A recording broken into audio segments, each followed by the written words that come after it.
আজকের ভিডিওতে তোমাদের আমি ক্লাস 11 এর শিক্ষাবিজ্ঞান বা এডুকেশনের দ্বিতীয় অধ্যায়ের যে গুরুত্বপূর্ণ প্রশ্ন রয়েছে সেই প্রশ্ন নিয়ে চলে এসেছি এবং মাত্র কিন্তু 24টা খুব অত্যন্ত গুরুত্বপূর্ণ প্রশ্ন আছে। এগুলো কিন্তু তোমরা বাদ দেবে না পরীক্ষার সময়, এখান থেকে কিন্তু তোমরা কমন পাবে 100%।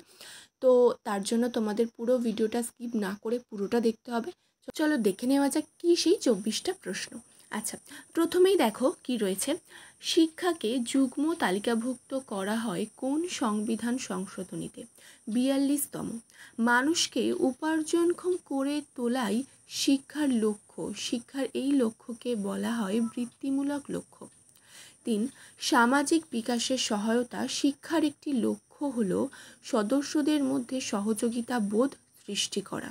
পরের প্রশ্ন, শিক্ষার লক্ষ্য হওয়া উচিত ব্যক্তি ও সমাজের উন্নতি সাধন।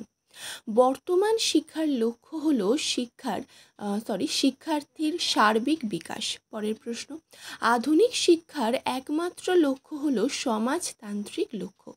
চরিত্র গঠনে শিক্ষার চরম আদর্শ কে বলেছেন? ডিউই।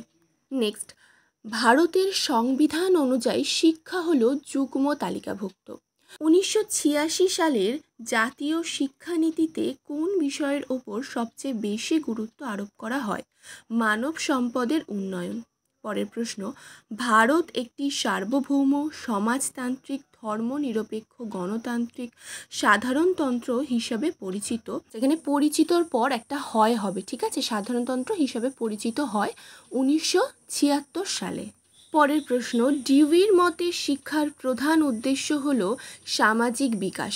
জাতীয় বিকাশে সহায়ক শিক্ষার একটি লক্ষ্য হল জাতীয় উৎপাদন বৃদ্ধি করা। ব্যক্তিকে যদি তার আপন সত্তার বাইরে গিয়ে পরমাত্মা সম্পর্কে উপলব্ধি করতে হয় তাহলে শিক্ষার লক্ষ্য হবে আধ্যাত্মিক। পরের প্রশ্ন, সা বিদ্যা যা বিমুক্তয় কথাটির অর্থ কী? যা মানুষকে মুক্তি লাভের সহায়তা করে তাই বিদ্যা।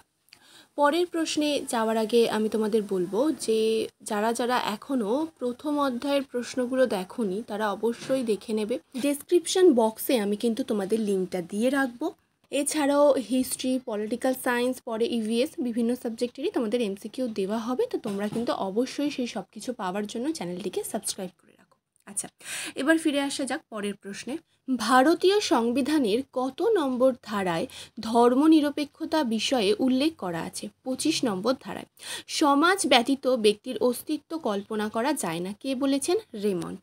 নেক্সট, সংবিধানের মৌলিক প্রস্তাবনায় 1976 সালে 42তম সংশোধন করে কোন তিনটি শব্দ যুক্ত করা হয়েছিল? Socialist, secular and integrity. ঠিক আছে। পরের প্রশ্ন, শিক্ষার ব্যক্তিতান্ত্রিক লক্ষ্য হল ব্যক্তি জীবনের উন্নতি সাধন। জীবনযাত্রার উপযোগী মানসিকতা হিসেবে শিক্ষা গ্রহণ করতে হবে। মতামতটি দেন কোঠারি কমিশন। নেক্সট, জাতীয় পতাকা ও জাতীয় সঙ্গীতের প্রতি শ্রদ্ধা জ্ঞাপন করা বিষয়টি সংবিধানে কিসের অন্তর্ভুক্ত? মৌলিক কর্তব্যের।